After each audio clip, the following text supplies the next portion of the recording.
महात्मा गांधी घोर वर्ण व्यवस्था के समर्थक आदमी थे। इतने पक्के रूढ़िवादी थे इस मामले में, पूरे स्कूल में एक दलित बच्चा था बस, B.R. अम्बेडकर, बस, बाकी सब सवर्ण बच्चे थे। और जब वो स्कूल में पढ़ते थे तो स्कूल में पढ़ते इसलिए थे कि उनके पिता सरकारी नौकरी में थे, तो थोड़ा सा ठीक स्थितियां थी उनकी, इसलिए स्कूल में एडमिशन मिल गया।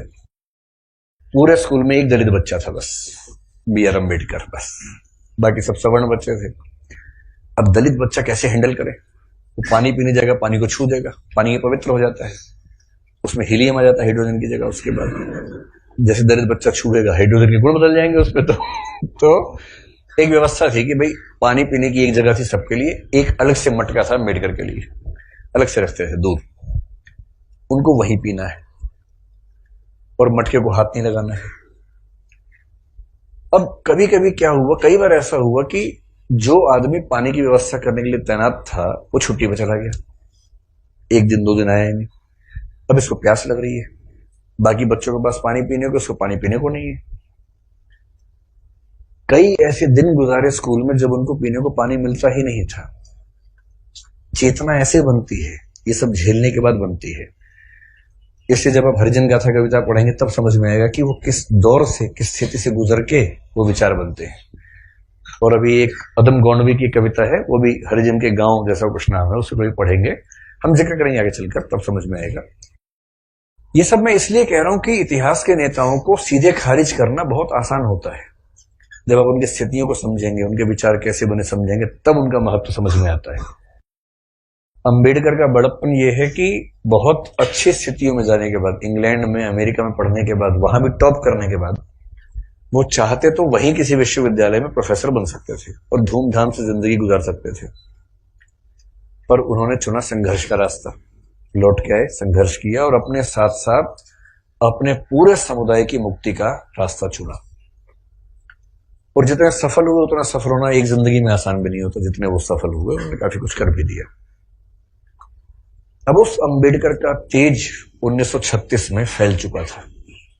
महात्मा गांधी बहुत दुखी है। महात्मा गांधी घोर वर्ण व्यवस्था के समर्थक आदमी थे, इतने पक्के रूढ़िवादी थे इस मामले में। मतलब महात्मा गांधी के प्रति मेरा सम्मान उतना ही जितना अंबेडकर के प्रति है, पर इस मामले में वो बहुत ही दकियानुसी किस्म के व्यक्ति थे। अपनी एक किताब हिंदू धर्म में लिखा है उन्होंने कि वर्ण व्यवस्था उतनी ही नैसर्गिक और प्राकृतिक व्यवस्था है जितना न्यूटन का गुरुत्वाकर्षण का नियम। ये महात्मा गांधी का वाक्य है, किसी और का वाक्य नहीं है। इसलिए उनके पेट में खलबली मची हुई थी कि अंबेडकर बीच में कैसे आ गया। अंत में अंबेडकर बोले, महात्मा जी हमने बहुत ट्राई कर लिया कि हिंदू धर्म में रह के चीजें ठीक कर लें, हो नहीं पा रही, हम हिंदू धर्म छोड़ रहे हैं। अब महात्मा गांधी परेशान। उनके लिए भारत से ज्यादा महत्वपूर्ण हिंदू धर्म है महात्मा गांधी के लिए। गीता, वो सब, उनका तो वैष्णव परंपरा, वो सब विचार ज्यादा थे। 1937 में कहते हैं कि अंबेडकर ने घोषणा कर दी कि मैं हिंदू धर्म छोड़ रहा हूं। महाराष्ट्र में अनाउंस किया एक सभा में, और उस सभा में सीधे कहा कि देखो भाई लोगों, मैं हिंदू पैदा हुआ इस पर मेरा बस नहीं था, पर मैं हिंदू के रूप में ना मरूं इस पर मेरा बस है, और मैं हिंदू के रूप में नहीं मरूंगा। उस समय खलबली मची कि वो हिंदू धर्म छोड़ रहे हैं, शायद सिख धर्म अपनाने की बात उस समय थी उनके दिमाग में। और महात्मा गांधी ने बहुत समझाया कि देखो अंबेडकर, नहीं ना, ऐसे नहीं करते। महात्मा जी का मार्ग एकदम अलग है। अंबेडकर कह रहे हैं कि अगर मैं इस घर में पैदा हो गया तो मैं क्यों जिंदगी भर सफाई का काम करूं। महात्मा गांधी कह रहे हैं नहीं, गहराई में सोचो, इस घर में पैदा क्यों हुए, ये सोचो। ये उसका डिजाइन है, उसने जानबूझ के पैदा किया क्योंकि तुम्हारे अंदर सफाई के ही गुण हैं। अंबेडकर कह रहे तू दलित पढ़ेगा नहीं, नहीं पढ़ेगा, पढ़ो लिखो, एमए करो, पीएचडी करो, लेकिन उसके बाद काम वही करना है, सफाई का ही।